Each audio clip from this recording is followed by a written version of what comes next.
Hello student, biology परिचय, biology and introduction में कल हमने बायोलॉजी की डेफिनेशंस, परिभाषा, बायोलॉजी की दो मुख्य शाखाएं वनस्पति विज्ञान बॉटनी और जंतु विज्ञान जूलॉजी, और हमने कल स्टार्ट किया था हिस्ट्री ऑफ बायोलॉजी, जीव विज्ञान का इतिहास, जिनमें हमने 3 प्राचीन विद्वानों के बारे में पढ़ा था, जीव विज्ञान से संबंधित विद्वानों के बारे में पढ़ा था।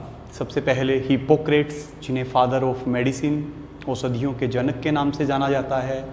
सेकंड हमने किया था अरिस्टोटल, अरस्तु, जिन्हें जीव विज्ञान और जंतु विज्ञान, प्राणी विज्ञान, जूलॉजी के पिता के रूप में भी जाना जाता है। और उन्हीं का शिष्य अरिस्टोटल, अरस्तु के शिष्य थियोफ्रेस्टस को फादर ऑफ बॉटनी, वनस्पति विज्ञान के रूप में जाना जाता है। आज हम इसी जीव विज्ञान के इतिहास को कंटिन्यू करेंगे। इसमें जीव विज्ञान से संबंधित कुछ महत्वपूर्ण वैज्ञानिकों की उपलब्धियों के बारे में पढ़ेंगे।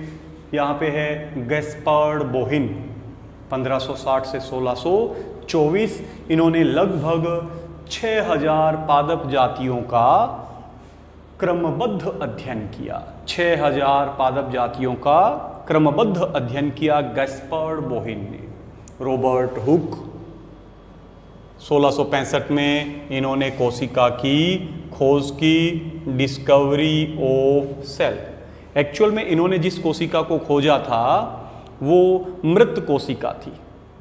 खुद के द्वारा बनाए गए माइक्रोस्कोप में इन्होंने पादप की छाल की पतली काट को काटकर जब अध्ययन किया तो उसमें मधुमक्खी के छत्ते में पाए जाने वाले छोटे छोटे कोष्ठों की तरह इसे कोष्ठ चेम्बर्स दिखाई दिए, जिसे इन्होंने सेलुला नाम दिया, जिससे बाद में सेल, कोशिका शब्द की उत्पत्ति हुई।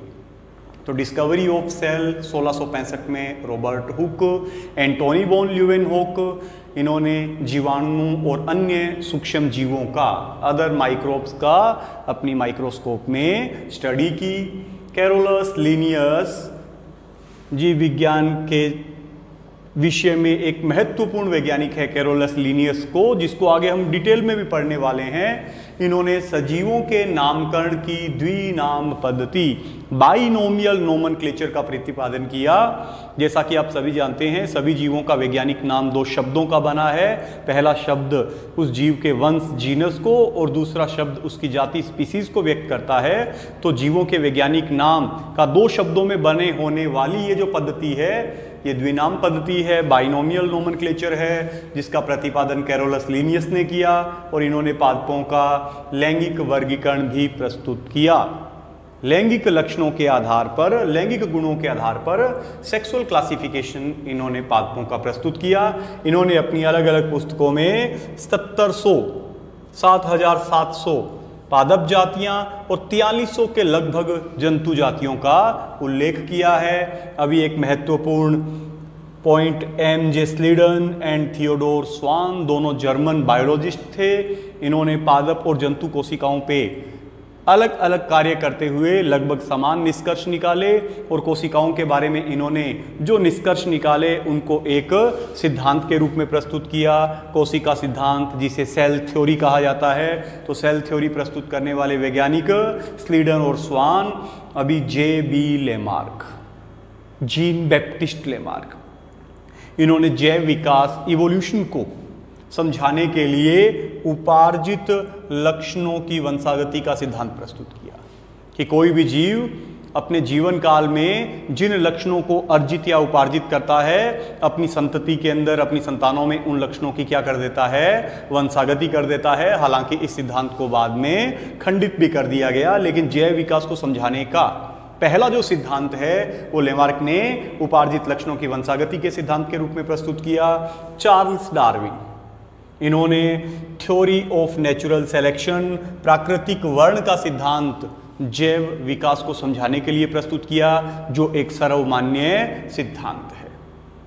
फिर ग्रेगर जोहन मेंडेल के बारे में हम पढ़ते आए हैं। इन्होंने आनुवंशिकता के नियमों का प्रतिपादन किया। इन्होंने गार्डन पी, उद्यान मटर, पाइसम सेटाइवम नामक पौधे पर संकरण संबंधी प्रयोग किए और उनके निष्कर्ष को, नतीजों को आनुवंशिकता के नियमों के रूप में प्रतिपादित किया।